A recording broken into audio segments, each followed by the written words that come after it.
बिस्मिल्लाहिर्रहमानिर्रहीम, अस्सलाम वालेकुम व्यूअर्स। जो पेट्रोलियम मसनूआत की कीमतों में इजाफा हुआ है वो एज़ पर शहबाज राना जो एक्सप्रेस ट्रिब्यून से मुंसलिक हैं, इंटरनेशनल मार्केट में पेट्रोल की कीमत नहीं बढ़ी या पेट्रोलियम मसनूआत की कीमतें नहीं बढ़ी, बल्कि पेट्रोलियम डेवलपमेंट लेवी जो 80 रुपये थी उसको 107 तक कर दिया है और अवाम ने उस फैसले को अपने जमे गफ़ीर के साथ मुकम्मल तौर पर सपोर्ट किया है। अवाम इस फैसले के साथ है।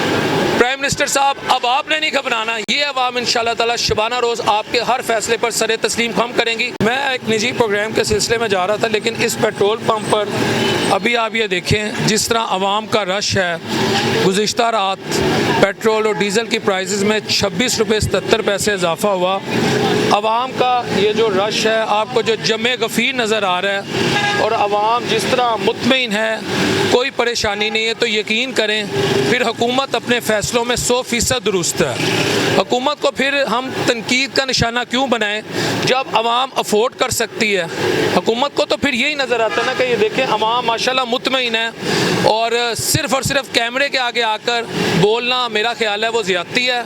ये है बेसिकली मामला कि 26 रुपये 77 पैसे पेट्रोल भर गया, अवाम आपको मुतमईन नज़र आ रही है, बिल्कुल मुतमईन है। लेकिन एज ए जर्नलिस्ट मैं कम अज़ कम पाकिस्तानी हूँ, मुझे फ़र्क पड़ता है। मैं माजी की कुछ ट्वीट्स जो इमरान खान साहब के दौरे हुकूमत में या पिछली गवर्नमेंट के दौरे हुकूमत में जब पेट्रोल भरता था तो कहाँ से ट्वीट्स आती थी। एक अंसार अब्बासी साहब हैं, उनकी ट्वीट्स मैं आपके सामने रख रहा हूँ। वो कहते हैं कि सोचता हूँ क्या इस तब्दीली को लाने वाले कभी सोचते होंगे कि पाकिस्तान के साथ क्या जुल्म कर दिया, क्या कोई पछतावा, कोई रंज कि हमने क्या कर दिया।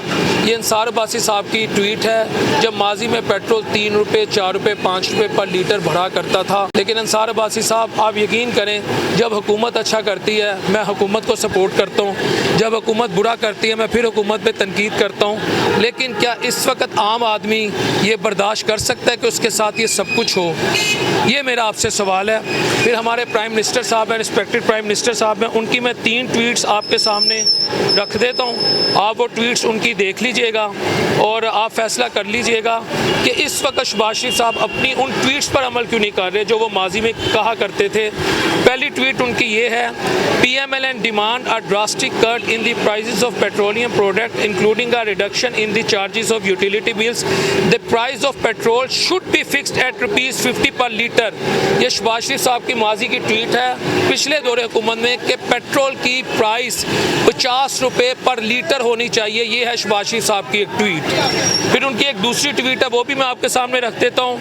Yet another increase in the prices of electricity. 3 रुपये जब पर यूनिट बिजली के बिलों में इजाफा हुआ था, will adversely impact the house hold. लोगों को तकलीफ देगा, लोगों की ज़िंदगी मुतासिर होगी। और इसके साथ साथ वो ये कह रहे थे कि 610 अरब की जो पेट्रोलियम लेवी लगा दी गई है आम आदमी पर, इससे आम आदमी पिस जाएगा। ये भी शहबाज शरीफ साहब ने माजी में एक ट्वीट की थी। और उनकी जो तीसरी ट्वीट है वो भी मैं रख देता हूँ। वो ये कह रहे हैं कि ये जो बजट है, ये मैं ट्वीट का आपके सामने उर्दू में तर्जमा कर रहा हूँ, जो PTA के दौरे हुकूमत में आया था, ये बजट आम आदमी के साथ मुखलस नहीं है, ये आम आदमी की ज़िंदगी अजीरन कर देगा, इसमें आम आदमी के लिए कुछ नहीं है। लेकिन आगे वो ये कहते हैं कि इसमें जो पेट्रोलियम मसनूआत की कीमतें बढ़ाई गई हैं वो आम आदमी के साथ जुल्म और बर्बरियत है। मेरी ये ओपिनियन है कि पाकिस्तान को एक रियल चेंज चाहिए, पाकिस्तान को एक ऐसी तब्दीली चाहिए जिससे आम आदमी मुतमईन हो सके। अब तब्दीली ये है कि इस वक्त पेट्रोल जो है वो रियल चेंज शायद ये था कि 395 रुपये पर लीटर और डीज़ल जो है वो कहाँ चला गया आपके सामने ही है। लेकिन आम आदमी जो है मुझे लगता है यही चेंज चाह रहा था, क्योंकि आम आदमी हमें यहाँ मुतमईन नज़र आ रहा है और अल्लाह करे ये आखिरी दम तक, वक्त नज़ा तक ये मुतमईन हो। लेकिन आम आदमी हमें मुतमईन नज़र आ रहा है। मगर ये है कि खुदा का वास्ता मैं तो गुजारिश कर सकता हूँ कि अगर मैं सोचूं जो लोग रिस्के हलाल कमाते हैं, चले मैं ऐसे कह देता हूँ, वो तकलीफ़ में हैं। जो रिस्के हलाल कमाते हैं, चाहे वो अमीर हैं वो गरीब हैं, वो तकलीफ़ में हैं। खुदा का वास्ता उनके लिए आसानियाँ पैदा करें। रिस्के हलाल कमाने वाला तकलीफ़ में है, उसके पे बेटी की ज़िम्मेदारी है, माँ की ज़िम्मेदारी है, घर वालों की ज़िम्मेदारी है, यूटिलिटी बिल्स हैं, उसके बड़े चैलेंजेस हैं। रिस्के हलाल कमाने वाला इस वक्त तकलीफ़ में है, उसकी तकलीफ़ का हमें मुदावा करना पड़ेगा, उसको हमें रिलीफ देना पड़ेगा, वरना वो नफसियाती मरीज़ बन जाएगा। अस्सलाम वालेकुम रहमतुल्लाहि व बरकातहू।